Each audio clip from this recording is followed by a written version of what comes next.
ماہ شعبان عظمت و برکت والا مہینہ ہے جو رمضان المبارک کی تیاری کا مہینہ بھی کہلاتا ہے۔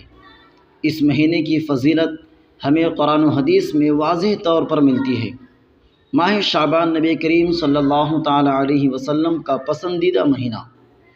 حضرت عائشہ رضی اللہ تعالی عنہا فرماتی ہیں، میں نے نبی کریم صلی اللہ تعالی علیہ وسلم کو رمضان کے علاوہ کسی مہینے میں اتنے روزے رکھتے نہیں دیکھا جتنے آپ صلی اللہ تعالی علیہ وسلم شعبان میں رکھتے تھے۔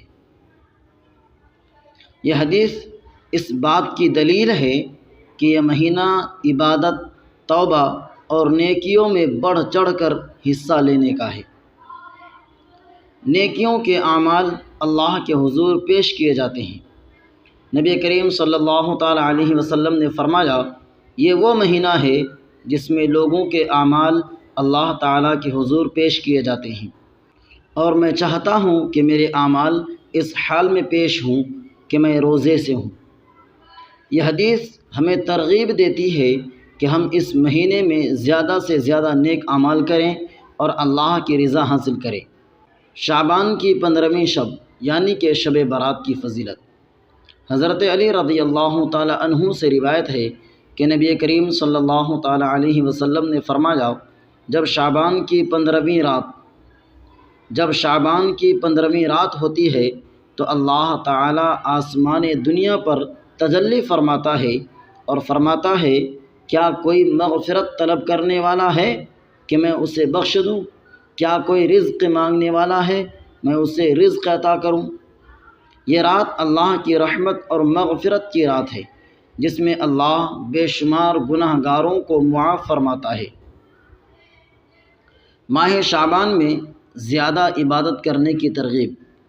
چونکہ اس کے بعد رمضان المبارک کا مقدس مہینہ آتا ہے، اس لیے نبی کریم صلی اللہ تعالی علیہ وسلم اس مہینے میں عبادت کا خاص اہتمام فرماتے تھے تاکہ رمضان کے لیے تیاری ہو سکے۔ ہمیں بھی چاہیے کہ زیادہ سے زیادہ نفل روزے رکھیں، نمازوں کی پابندی کریں اور نوافل ادا کریں، استغفار اور درود شریف کثرت سے پڑھیں، صدقہ و خیرات کریں، قرآن پاک کی تلاوت کریں۔ استغفار اور توبہ کا مہینہ۔ ماہ شعبان ہمیں موقع دیتا ہے کہ ہم اپنے گناہوں سے سچی توبہ کریں، دل کو پاک کریں اور اللہ کے قریب ہو جائیں تاکہ رمضان میں ہماری عبادت زیادہ خلوص اور خشوع و خضوع کے ساتھ ہو۔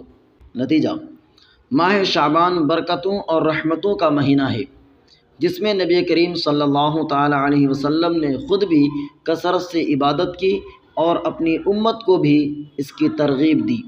ہمیں چاہیے کہ اس مقدس مہینے کو غنیمت جانیں، اللہ کی طرف رجوع کریں، زیادہ سے زیادہ نیکیاں کریں اور رمضان المبارک کی بھرپور تیاری کریں۔ اللہ تعالی ہمیں شعبان کی برکتوں سے مستفید ہونے اور رمضان المبارک کی تیاری کرنے کی توفیق عطا فرمائے۔ آمین۔